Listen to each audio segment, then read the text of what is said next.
Bapa kami yang setia, yang tidak pernah meninggalkan kami Tuhan. Bila sembah kami dan setiap pujian kami Tuhan Yesus. Terima kasih Tuhan.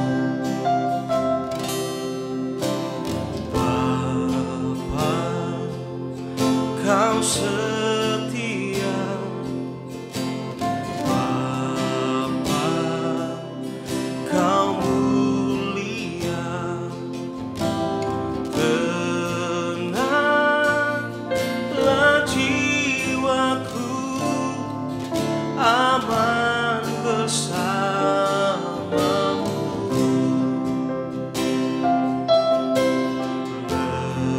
Lebih dari harta, Kaulah segalanya. Tenanglah jiwaku dalam hadirat-Mu.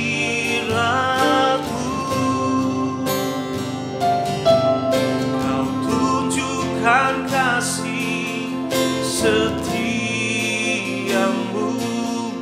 Kau menyediakan yang ku perlu. Kau setia, Kau mulia, dulu, sekarang, dan selamanya. Kau tunjukkan kasih setiamu, Kau menyediakan yang ku perlu.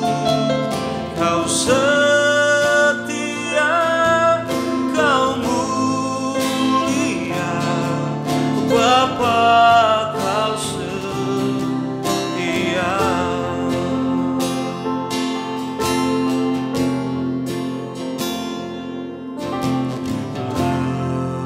Lebih dari harta, Kaulah segalanya.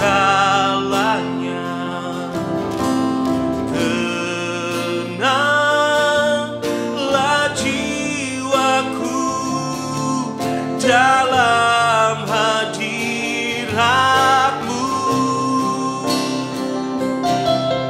Kau tunjukkan kasih setiamu, Kau menyediakan yang ku perlu. Kau setia, Kau mulia, dulu, sekarang, dan selamanya. Oh, Kau tunjukkan kasih setiamu, Kau menyediakan yang ku perlu. Kau setia, Kau mulia, Bapa, Kau setia. Oh, Kau tunjukkan kasih setiamu, Kau menyediakan yang ku perlu. Kau setia, Kau mulia, dulu, sekarang, dan selamanya. Oh, Kau tunjukkan kasih setiamu, Kau menyediakan yang ku perlu. Kau setia, Kau mulia, Bapa, Kau setia. Kau setia, Kau mulia,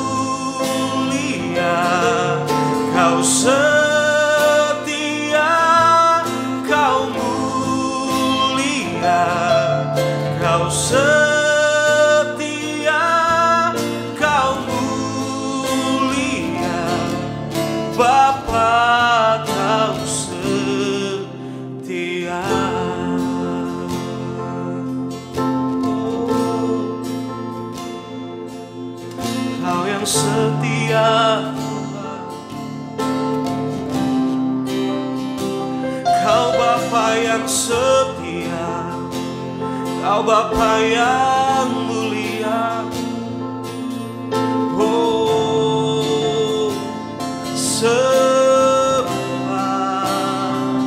kami menyembah Tuhan. Haleluya.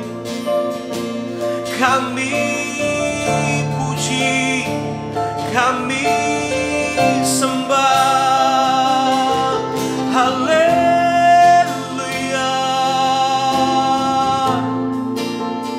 Terima kasih Tuhan, terima kasih Yesus. Kami menyembah, kami memuji nama-Mu Tuhan. Mari jemaat Tuhan, mari angkat suara, mari kita sembah, diangkat kedua tangan-Mu. Haleluya. Oh, kami sembah Tuhan, kami sembah. Kau tunjukkan kasih-Mu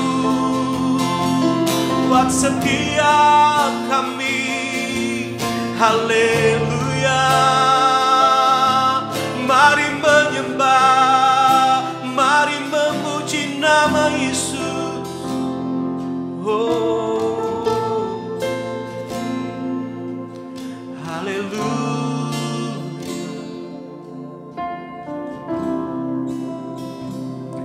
Terima kasih, terima kasih Tuhan.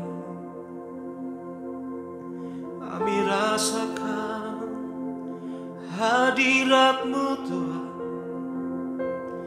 Oh,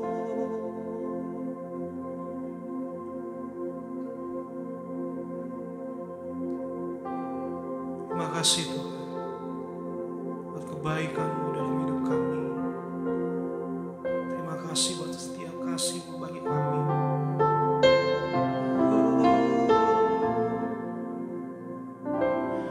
Ku rasakan kasih-Mu dan indahnya kekudusan-Mu, penuhi dengan kasih-Mu, diam di hadirat-Mu.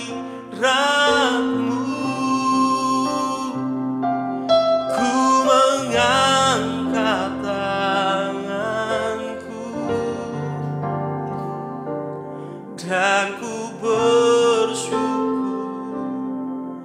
menyembah-Mu, penuhi dengan kasih-Mu, diam di hadirat-Mu.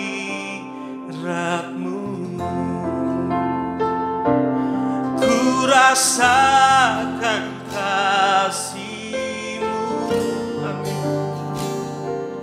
dan indahnya kekudusan-Mu, penuhi dengan kasih-Mu, diam di hadirat-Mu. Ku mengangkat tanganku dan ku bersyukur, dan ku bersyukur menyembah-Mu, penuhi dengan kasih-Mu, diam di hadirat-Mu.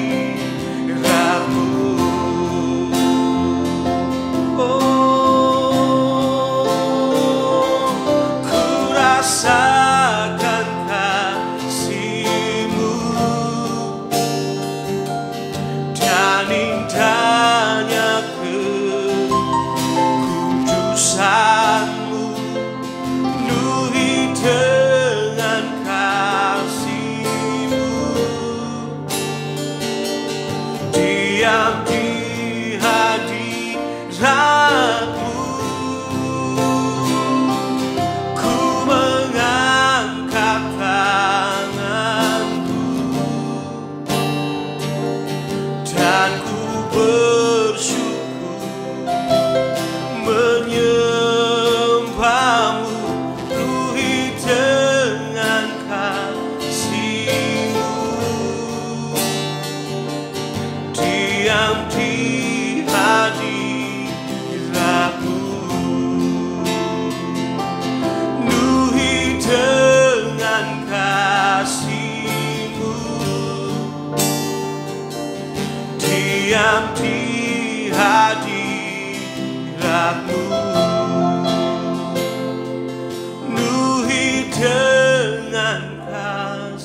Puji nama Tuhan, senang kami dapat kembali menjumpai setiap saudara semua dalam ibadah tengah minggu bersama His Grace Church. Dimanapun saudara berada hari ini, dalam perjalanan maupun saudara yang sedang berada di rumah, percaya kasih karunia Tuhan selalu menyertai setiap kita.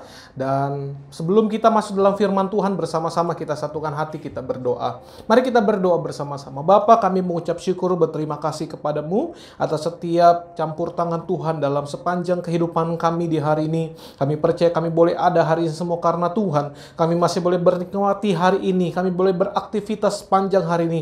Kami percaya semua karena campur tangan-Mu. Karena itu Bapa, di hari ini, di saat ini kami akan bersama-sama merenungkan firman Tuhan. Kami telah memuji, memuliakan nama Tuhan. Kami tahu di dalam setiap pujian, penyembahan kami ada kuasa Tuhan, ada hadirat Tuhan. Dan kami percaya di dalam hadirat-Mu kami dikuatkan. Di dalam hadirat-Mu kami dipuaskan. Bahkan pada saat sebentar firman-Mu disampaikan, kami percaya firman-Mu adalah Engkau sendiri yang pada saat kami baca, renungkan firman Tuhan dan kami lakukan firman-Mu, kami boleh menjadi serupa segambar dengan Tuhan. Sehingga kami percaya kemanapun kami melangkah, kemanapun kami pergi, pada saat Tuhan berjalan bersama kami, tidak ada perkara yang sulit, tidak ada perkara yang mustahil untuk kami lalui, karena kami punya Tuhan yang besar. Karena itu Bapa berfirman bagi setiap kami, karena kami semua siap mendengarkan firman-Mu. Di dalam nama Tuhan Yesus Kristus, haleluya, amin. Nah, dalam firman Tuhan hari ini saya akan ajak bersama-sama kita semua untuk merenungkan firman Tuhan tentang arti sebuah pertumbuhan rohani. Kalau kita mau melihat pertumbuhan gereja maupun pertumbuhan kita secara pribadi sebagai gereja-gereja Tuhan, banyak orang yang mengklasifikasikan atau mengkategorikan bahwa satu gereja yang bertumbuh punya ciri khas. Nah, ciri khasnya ada orang yang mengatakan bahwa gereja yang bertumbuh, gereja yang sehat dalam pertumbuhannya, mereka memiliki ibadah yang menarik. Keren begitu ya. Tempatnya mewah, AC di mana-mana begitu ya. Suasana menyejukkan dan dingin. Banyak orang mengatakan gereja yang mengalami pertumbuhan yang sehat, ciri khasnya demikian. Tapi mungkin ada juga gereja yang model demikian tetapi tidak mengajarkan pengajaran yang benar kepada jemaat-jemaatnya atau kepada orang-orang yang hadir di dalamnya. Nah, apakah seperti ini atau konsep gereja seperti ini kita bisa kategorikan sebagai gereja dengan pertumbuhan yang sehat? Atau ada juga karakteristik gereja, mungkin khotbahnya mendalam, pengajarannya luar biasa, isi bobot khotbahnya besar, dalam begitu, mengajarkan banyak hal kepada jemaat-jemaat Tuhan. Tetapi orang-orang di dalamnya tidak mempraktekkan firman atau tidak mempraktekkan setiap apa yang sudah dikhotbahkan, apa yang sudah mereka dengar. Sehingga seringkali timbul masalah persoalan yang dihadapi oleh gereja tersebut.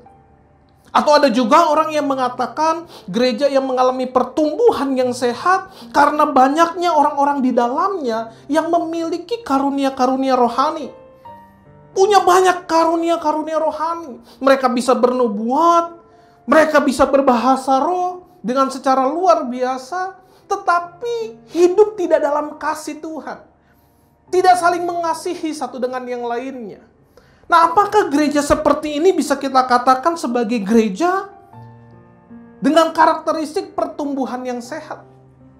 Kita bersyukur kalau memang ada gereja yang mempunyai banyak karunia-karunia rohani, memiliki banyak berkat-berkat yang Tuhan beri bagi gereja tersebut dengan banyaknya orang yang bernubuat, banyaknya orang yang bisa berbahasa roh, melakukan mujizat-mujizat kesembuhan. Tetapi semua juga harus dibarengi dengan pengajaran yang sehat.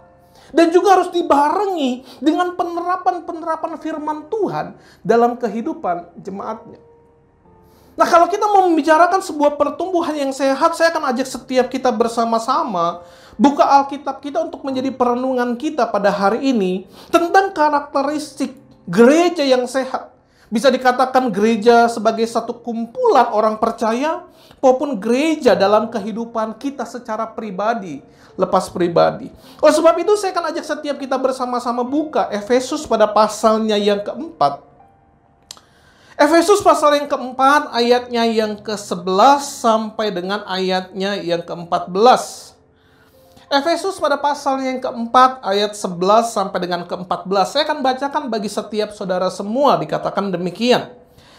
Dan ialah yang memberikan baik rasul-rasul maupun nabi-nabi, baik pemberita-pemberita Injil maupun gembala-gembala dan pengajar-pengajar, untuk memperlengkapi orang-orang kudus bagi pekerjaan pelayanan, bagi pembangunan tubuh Kristus, sampai kita semua telah mencapai kesatuan iman dan pengetahuan yang benar tentang anak Allah, kedewasaan penuh dan tingkat pertumbuhan yang sesuai dengan kepenuhan Kristus.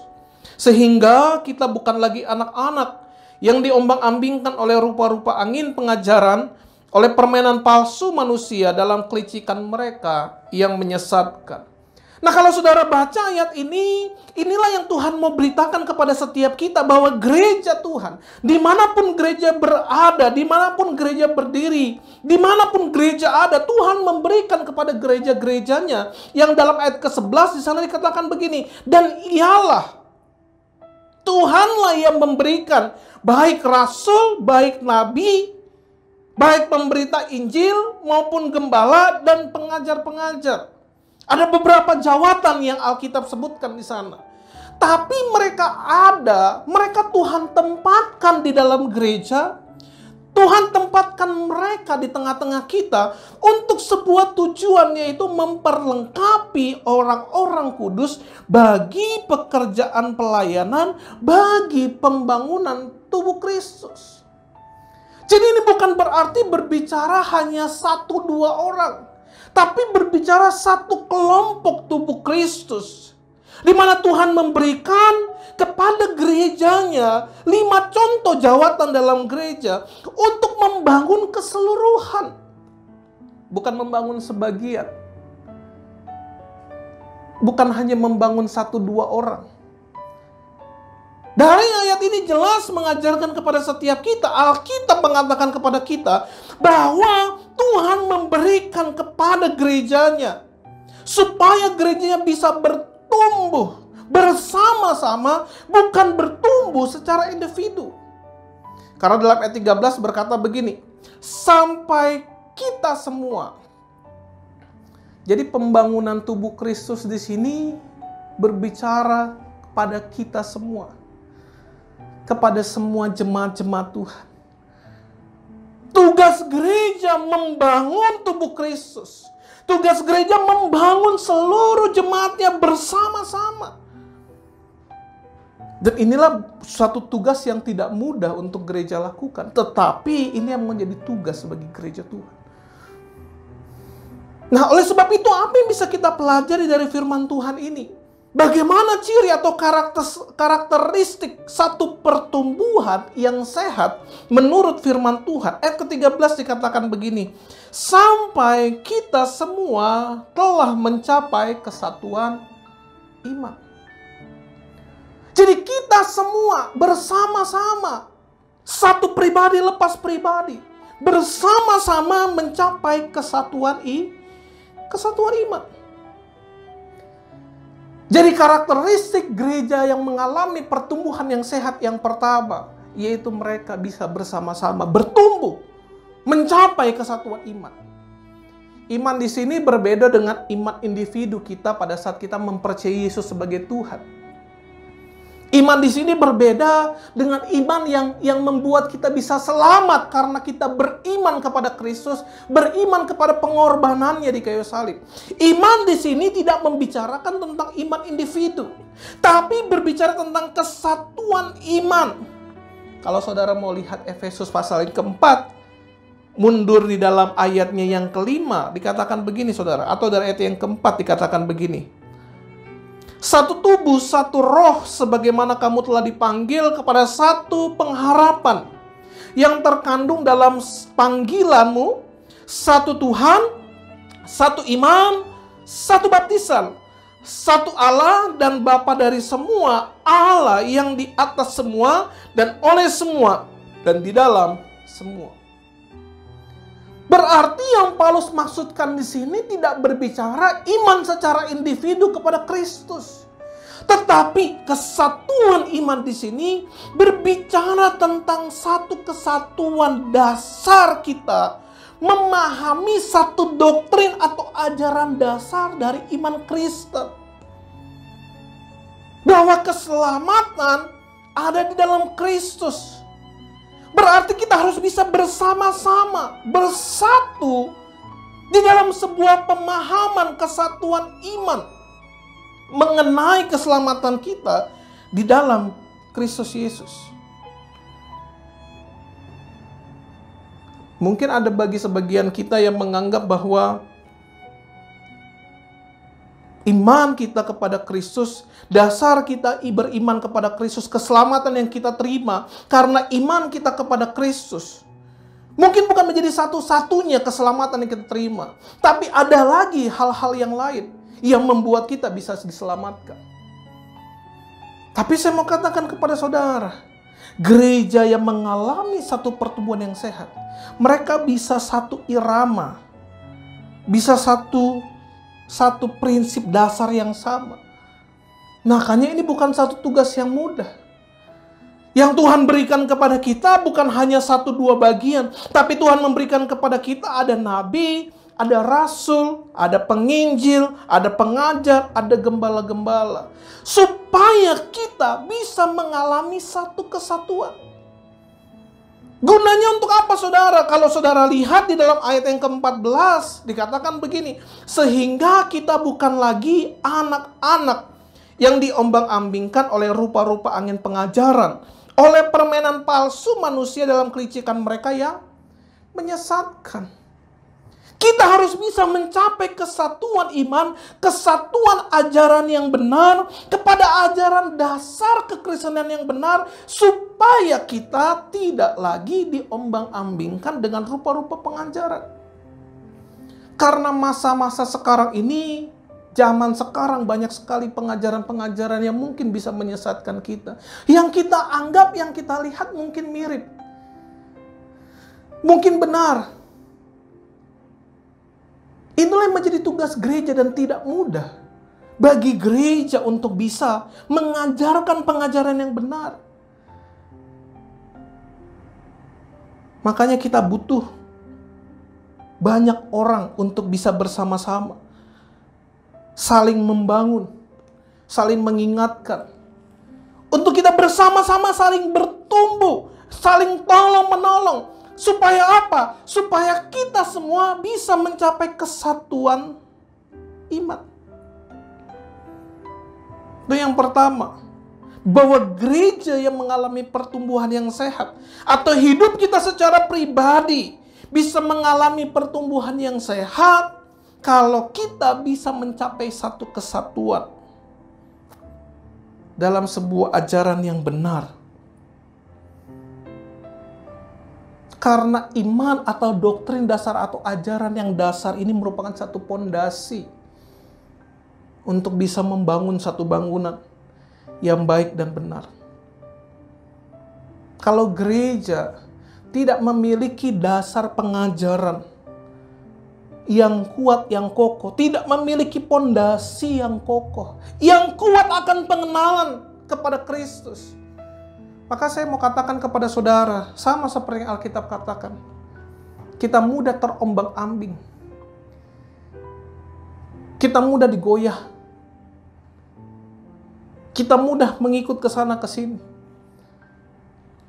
Karena kita mendengar yang di sana mungkin menyenangkan telinga kita. Yang di sana lagi mungkin kita pikir bisa memuaskan jiwa kita, bisa memuaskan hasrat kita.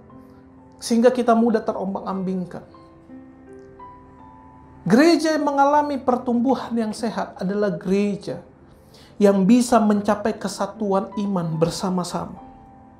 Itu yang pertama. Yang kedua, masih dalam ayat yang ke-13 Efesus 4 dikatakan begini. Sampai kita semua telah mencapai kesatuan iman dan pengetahuan yang benar tentang anak Allah. Pengetahuan yang benar tentang Yesus. Pengetahuan yang benar tentang Kristus. Nah, pengetahuan di sini bukan berarti atau bukan berbicara sekedar tentang pengetahuan intelektual kita, bukan hanya sekedar pengetahuan secara akal pikiran kita. Tapi pengetahuan di sini yang Paulus mau tekankan kepada kita, yaitu pengetahuan secara personal dan spiritual tentang siapa Kristus. Tentang Yesus, yang berarti setiap jemaat-jemaat Tuhan, setiap kita, untuk kita bisa mengalami satu pertumbuhan yang benar, mengalami satu pertumbuhan yang sehat, Paulus mau berkata kepada kita, bagaimana supaya kita bisa mengetahui, mengenal tentang Tuhan. Bukan hanya sekedar secara akal pikiran kita, tapi kita mengalami Tuhan dalam kehidupan setiap kita semua. Banyak orang mengenal dan tahu siapa Yesus, tapi tidak semua orang mengalami Yesus. Orang-orang di luar Kristen tahu tentang Yesus. Mereka mungkin bisa baca kisah tentang Yesus. Mereka bisa mempelajari Yesus di dalam sejarah. Mereka bisa melihat dari banyaknya literatur, buku-buku yang tersebar. Tapi tidak semua orang mengalami Yesus dalam kehidupannya. Makanya saya mau katakan kepada setiap saudara semua, orang yang mengalami pertumbuhan yang sehat, gereja yang mengalami pertumbuhan yang sehat adalah gereja yang mengalami Tuhan dalam kehidupannya. Gereja yang memiliki pengetahuan yang benar tentang Kristus. Bukan sekedar tahu, tetapi gereja harus bisa mengalami Tuhan dalam kehidupannya. Mari kita cek kehidupan pribadi kita lepas pribadi. Seringkali kita mau berkata kepada Tuhan begini. Pada saat kita menaikkan satu lagu atau pujian kepada Tuhan dengan berkata, "Ku mau seperti-Mu Yesus, disempurnakan selalu." Tapi tahukah saudara bahwa kita hanya bisa menjadi seperti Kristus pada saat kita benar-benar mengetahui siapa Dia. Kita hanya bisa menjadi seperti Yesus, menjadi seperti Kristus, tidak dengan cara lain selain kita benar-benar mengenal tentang Dia. Kita tidak akan pernah mungkin bisa seutuhnya dan sepenuhnya dengan secara benar menjadi seperti Kristus kalau memang kita nggak mengetahui tentang Dia. Tapi bagaimana mungkin kita bisa mengetahui tentang Dia kalau kita hanya sekedar membaca dari beberapa literatur, dari Alkitab kita membaca tentang kisahnya, tapi kita tidak pernah mengalami kehidupan secara pribadi dengan Tuhan. Makanya gereja yang sehat, gereja yang bukan sekedar dapat mengkhotbahkan tentang siapa Yesus. Gereja yang sehat, gereja yang mengalami satu pertumbuhan yang sehat, bukan hanya mampu bisa menjelaskan secara detail tentang kristologi, merinci siapa itu Yesus. Yesus ada 100% Tuhan, 100% manusia. Bukan hanya sekedar dalam pengetahuan intelektual kita dan akal kita. Tapi gereja yang sehat, yang mengalami pertumbuhan yang sehat, adalah gereja yang mengalami Tuhan dalam kehidupannya. Yang mengalami Tuhan dalam kehidupan sehari-harinya. Baik dalam peribadahan mereka, maupun dalam kehidupan pribadi mereka. Bukan hanya sekedar tahu, tapi benar-benar mengalami. Berapa banyak kalau saudara baca Alkitab pada saat Yesus datang ke dalam dunia ini, 2000 tahun yang lalu kurang lebih, banyak ahli-ahli kitab, banyak ahli-ahli Taurat tahu tentang nubuatan akan datangnya Mesias, tahu mengenai kedatangan Mesias yang akan membebaskan mereka. Mereka tahu. Tapi kenapa sampai satu titik mereka menolak Yesus? Kenapa sampai satu titik mereka tidak menerima Yesus sebagai Mesias? Karena apa yang mereka tahu hanya sekedar memuaskan akal pikiran mereka, hanya memuaskan pengetahuan secara intelektual mereka, tapi mereka tidak benar-benar mengalami Yesus dalam kehidupan mereka. Begitupun yang kita lihat dalam kehidupan murid-murid.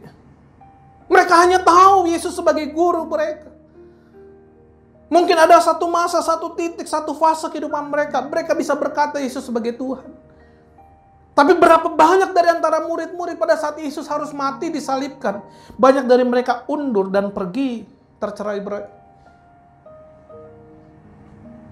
Tapi justru pada saat hari Pentakosta Roh Kudus dicurahkan, pengetahuan mereka tentang Yesus, pengetahuan mereka tentang Anak Allah menjadi utuh. Karena kita nggak akan mungkin bisa mengenal Tuhan. Kita tidak akan pernah mungkin bisa mengenal Yesus utuhnya kalau hanya kita boleh mengandalkan logika berpikir manusia kita. Kita perlu peran Roh Kudus untuk kita bisa mengalami Tuhan dalam kehidupan kita setiap hari.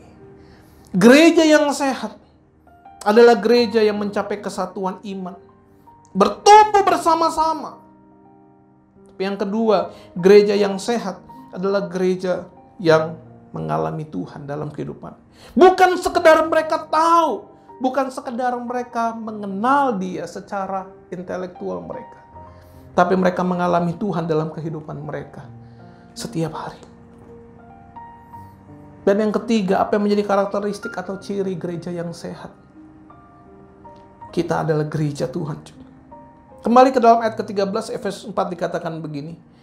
Sampai kita semua telah mencapai kesatuan iman dan pengetahuan yang benar tentang Anak Allah, kedewasaan penuh dan tingkat pertumbuhan yang sesuai dengan kepenuhan Kristus. Kata dewasa di sini dalam arti bahasa Yunani mengacu kepada laki-laki dewasa. Tapi ternyata Paulus tidak hanya menekankan tentang kedewasaannya. Tidak hanya sedang menunjuk kepada sosok laki-laki yang dewasa. Tapi Paulus memakai juga di sana kata kedewasaan penuh. Yang di dalam bahasa Yunani, penuh di sini berarti matang, berarti sempurna. Jadi pada saat Paulus mengungkapkan satu kata-kata mengenai kedewasaan penuh, Paulus ingin mengatakan kepada setiap kita, bukan hanya sekedar menjadi orang yang dewasa secara usia, tetapi juga memiliki kematangan dalam kehidupan kita. Paulus tidak hanya sedang menekankan sosok laki-laki yang sudah mencapai usia tertentu, tetapi Paulus sedang mau mengatakan kepada kita, kedewasaan penuh berarti kita harus mempunyai satu kematangan rohani. Kalau saudara lihat, mungkin masih banyak di luar sana orang yang memiliki usia yang sudah cukup umur, bisa dikategorikan dewasa, tetapi belum memiliki kematangan secara rohani. Ya. Usia berapa yang bisa kita katakan orang yang menjadi dewasa? Usia 40? Tapi mungkin banyak juga orang yang sudah berusia 40. Bahkan sudah 40 tahun menyebut dirinya sebagai orang Kristen. Tidak memiliki kedewasaan secara rohani. Makanya Paulus mau menekankan kepada setiap kita bahwa kedewasaan di sini bukan sekedar faktor usia dewasa, bukan sekedar faktor umur menjadi dewasa, tetapi kita memiliki satu kematangan di dalam pertumbuhan rohani kita. Orang yang dewasa secara utuh ini berbicara keseluruhan hidupnya, bukan hanya sekedar sebagian kehidupannya yang dewasa. Gereja yang sehat, yang mengalami pertumbuhan yang sehat, bukan hanya bertumbuh secara satu bagian, bukan hanya bertumbuh dalam perasaan worship, tapi melupakan pengajaran tentang ajaran yang benar tentang iman Kristen. Gereja yang sehat bukan hanya sekedar bertumbuh secara jumlah jemaat, dengan bisa menarik banyak orang datang beribadah bersama-sama, tapi tidak memiliki kematangan rohani. Pada saat mengalami masalah, banyak dari mereka yang berguguran. Apalagi dalam masa-masa kita sekarang ini menghadapi pandemi. Kalaupun saudara tanya kepada saya, Pastor, kapan pandemi ini akan berlalu? Saya tidak akan pernah bisa menjawabnya kapan akan berlalunya. Tapi yang jadi pertanyaan, Di tengah pandemi, di tengah suasana. Bahkan banyak orang yang memprediksi, orang-orang hebat, ekonom-ekonom hebat hari ini. Banyak yang memprediksi dan mengatakan kepada kita, persiapkan kehidupan kita untuk 2 bulan ke depan. Karena sepanjang 2 bulan ke depan akan terjadi krisis yang lebih parah dari sebelumnya. Kalau saudara tanya kepada saya, Pastor, kapan semua ini akan berlalu? Saya tidak akan pernah bisa menjawab semuanya itu. Karena Tuhan yang punya wewenang atas semuanya. Tapi saya mau katakan kepada saudara, justru di tengah situasi krisis inilah akan semakin membuktikan dan menunjukkan iman kita kepada Tuhan. Akan semakin membuktikan kedewasaan rohani kita akan sampai di mana.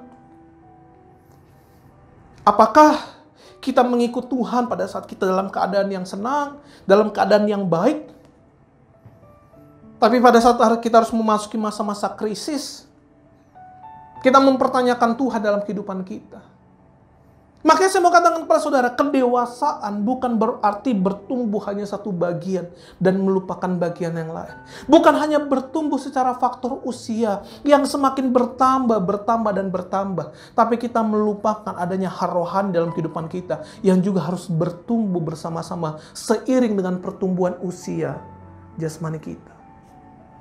Gereja yang sehat bukan berarti hanya penuh dengan karunia-karunia rohani. Hebat dalam karunia rohani. Melakukan mujizat ini, itu, dan seterusnya. Tapi tidak hidup di dalam kasih. Seringkali harus berselisih. Antara satu jemaat dengan jemaat yang lain. Antara satu pengerja dengan pengerja yang lain. Mereka hebat. Bisa kita hebat secara rohani. Tapi kita melupakan hal yang lain. Atau juga kita sebagai gereja giat dalam pekerjaan Tuhan. Luar biasa dalam pekerjaan Tuhan. Tapi kita lupa untuk membangun hubungan pribadi kita dengan Tuhan. Pertumbuhan yang sehat adalah pertumbuhan menjadi orang yang dewasa secara penuh. Menjadi orang yang dewasa secara matang, utuh. Bukan hanya sekadar bertumbuh sebagian. Kita bersyukur His Grace. Sekalipun mungkin belum menjadi gereja yang besar secara kuantitas. Tapi kita terus memupuk rasa untuk saling peduli satu dengan yang lain. Untuk saling care antara satu dengan yang lainnya. Mungkin gereja ini belum besar. Di tengah-tengah masa pandemi kesusahan, bagaimana kita bisa saling berbagi. Kita punya mungkin hamba-hamba Tuhan yang mungkin belum bisa melayani, tapi bagaimana gereja bisa berbagi juga kepada mereka. Yang tidak bisa terlibat pelayanan bersama-sama dengan kita dengan adanya faktor A, faktor B, faktor C. Memang kita belum sempurna, tapi mari kita bersama-sama bertumbuh. Mengalami Tuhan dalam kehidupan kita. Menjadi Kristen yang dewasa. Bukan hanya sekedar karena kita sudah lama menjadi Kristen. Tapi bagaimana di dalam kehidupan pertumbuhan kita. Kita bertumbuh keseluruhan aspek kehidupan kita. Seluruh sisi kehidupan kita sama-sama bertumbuh. Makanya karakteristik gereja yang sehat. Karakteristik pertumbuhan yang sehat. Ditandai yang pertama. Memiliki kesatuan iman. Kita bisa bersama-sama memiliki pemahaman yang sama. Dari dalam hati saya berharap bahwa semua kita mempunyai pemahaman yang sama. Kita punya satu visi dan tujuan yang sama. Kalau visi gereja ini sudah ditanamkan menjadi keluarga kerajaan Allah yang dikuduskan, hidup dalam kasih dan berbuah. Ini yang menjadi satu goal untuk kita capai bersama-sama. Ini yang menjadi tujuan akhir kita bersama-sama. Maka itu pada saat kita bisa bersama-sama memiliki kesatuan iman bersama-sama. Kita bisa mengalami Tuhan dalam kehidupan kita. Memiliki pengetahuan yang benar akan Yesus dalam kehidupan kita. Dan kita menjadi orang Kristen yang dewasa secara penuh, secara utuh. Bukan hanya 1-2 bagian. Bukan hanya divisi satu dan divisi yang lain ditinggalkan. Bukan hanya satu sisi kehidupan kita yang bertumbuh dan yang lainnya kita tidak bertumbuh. Tapi kalau kita menjadi orang Kristen yang dewasa penuh, berarti kita sedang mengalami pertumbuhan yang sehat. Baik dalam kehidupan gereja kita, maupun dalam kehidupan kita secara pribadi sebagai gereja Tuhan. Maka doa saya bagi kita semua ketiga hal ini menjadi satu perenungan kita di hari ini. Bagaimana cara kita mengetahui atau karakteristik yang seperti apa satu gereja, baik secara bersama-sama maupun secara individu, yang mengalami pertumbuhan secara sehat. Tiga hal ini, yaitu mencapai kesatuan iman. Yang kedua, mengalami pengenalan akan Tuhan, mengalami Tuhan dalam kehidupannya. Dan yang ketiga, mengalami kedewasaan yang utuh, yang matang, seutuhnya, bukan hanya sebagian. Maka kita bisa cross-check kepada diri kita. Kita bisa cek kepada hidup kita, pribadi lepas pribadi. Kita cek kepada kehidupan gereja kita. Kalau kita belum bisa mencapai ini, mari kita bersama-sama mencapainya. Supaya setiap kita bisa mencapai satu kesatuan bersama. Bertumbuh bersama-sama ke arah Kristus yang adalah kepala gereja. Tuhan Yesus memberkati kita semua.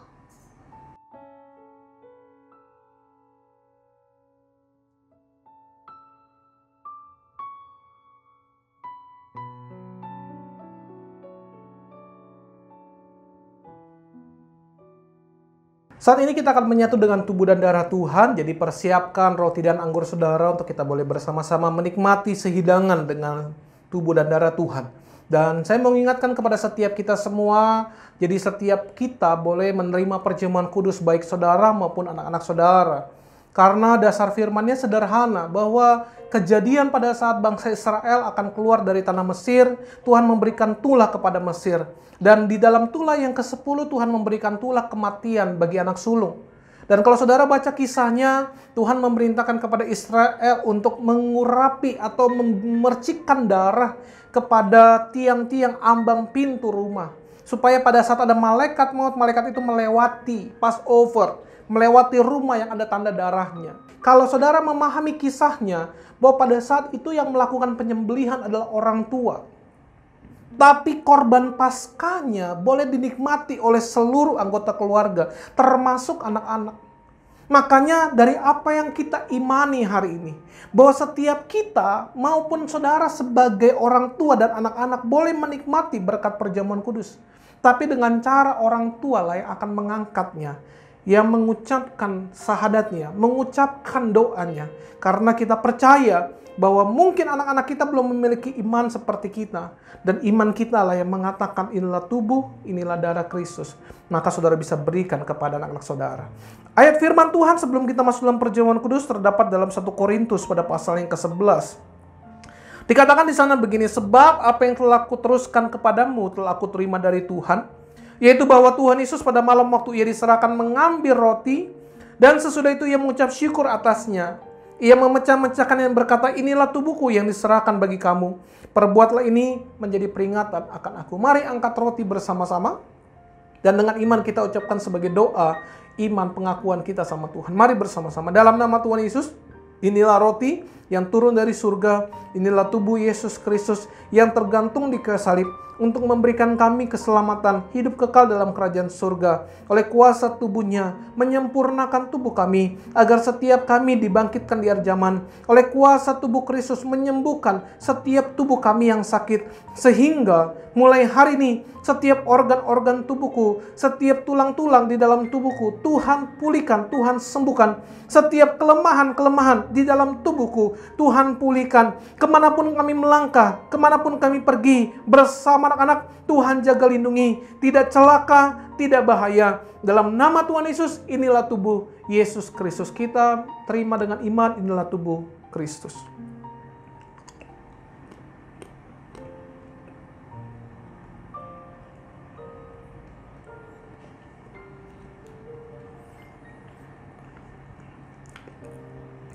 Demikian juga yang mengambil cawan sesudah makan lalu berkata, cawan ini adalah perjanjian baru yang dimeteraikan oleh darahku. Perbuatlah ini setiap kali kamu meminumnya menjadi peringatan akan aku.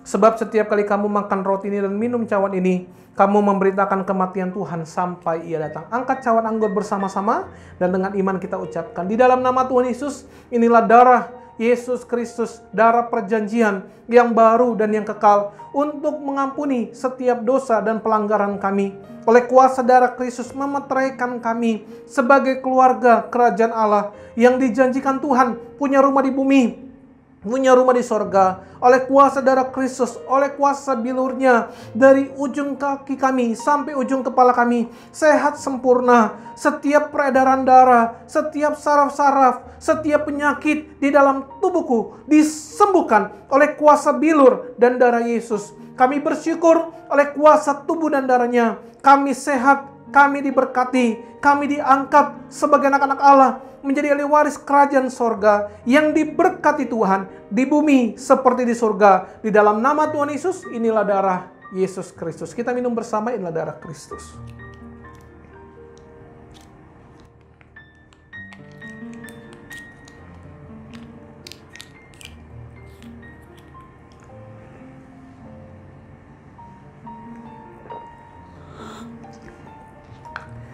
Naikkan setiap doa, setiap syukur saudara kepada Tuhan hari ini, percaya dan imani bahwa Tuhan katakan, barang siapa tinggal dalam aku, firman-Ku tinggal dalam kamu, dan percaya Yesus yang adalah firman itu sendiri tinggal dalam kita. Apa yang kita minta dan doakan, Tuhan akan berikan bagi kita semua. Mari kita doa sama-sama. Bapa, kami bersyukur, berterima kasih atas setiap karya Tuhan, pengorbanan Tuhan bagi kami. Korban tubuh dan darah-Mu menyucikan, mengampuni setiap kami, mengangkat setiap kutuk dosa kami. Sehingga kami percaya di hari ini, kami percaya setiap kelemahan-kelemahan, setiap kutuk dosa, setiap kutuk penyakit, kami percaya yang sakit disembuhkan Tuhan. Kami bersyukur, berterima kasih, dan hari ini kami percaya Tuhan sudah memberikan satu kekuatan yang baru melalui setiap pujian kami, melalui firman Tuhan yang disampaikan. Bahkan pada saat kami menyentuhkan tubuh dan darah-Mu, kami percaya kami tidak takut mengalami persoalan, sekalipun kami hari ini harus melalui segala rintangan. Pada saat kami berjalan bersama Tuhan, Tuhan berikan kemenangan bagi setiap kami. Saudara semua yang ada minyak, saudara bisa angkat minyak saudara untuk kita doa sama-sama, karena ini sebagai sarana yang Tuhan beri bagi setiap kita. Mari kita doa sama-sama dalam nama Tuhan Yesus.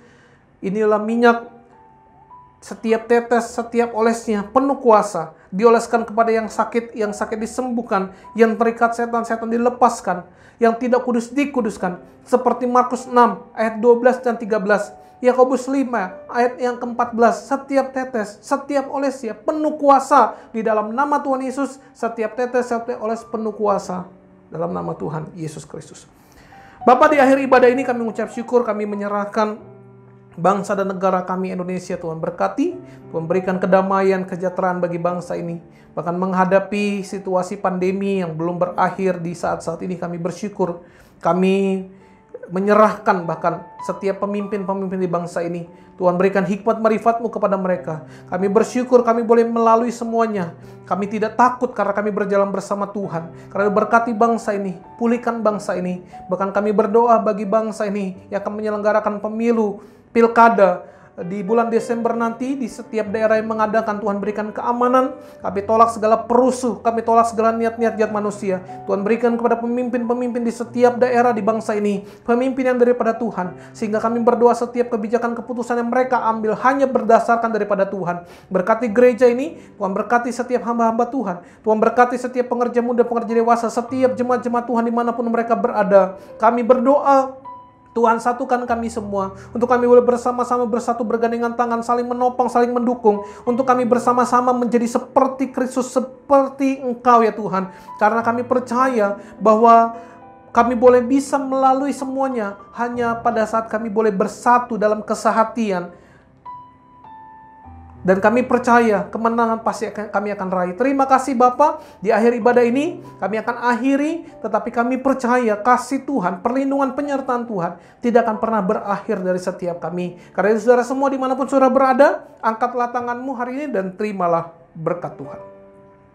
Kiranya berkat, rahmat, anugerah dari Allah Bapa di surga, cinta kasih tunggal Tuhan Yesus Kristus dan persekutuan dari Roh Kudus menyertai setiap kita semua, akan menjaga setiap keluar masuk kita, akan memberkati roti makanan kita dan air minuman kita, sehingga kemana kaki kita melangkah tanah yang kita injak diberkati Tuhan. Setiap apa yang dikerjakan oleh tangan kita, Tuhan buatnya berhasil, akan menyertai mulai hari ini sampai Maranatha. Tuhan akan datang kedua kali menjemput setiap kita. Kita akan masuk surga dan kita tinggal di surga selama-lamanya. Haleluya. Bersama-sama kita katakan amin. Tuhan memberkati kita semua. Aku percaya Tuhanku ajar, Kau turun tangan memulihkanku.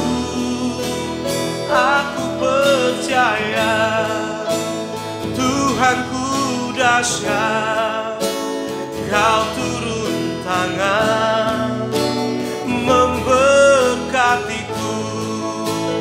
Aku percaya Tuhanku ajar, Kau turun tangan memulihkanku.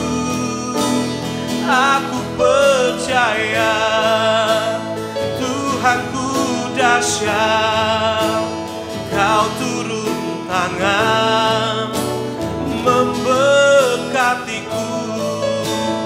Kau turun tangan memberkatiku. Kau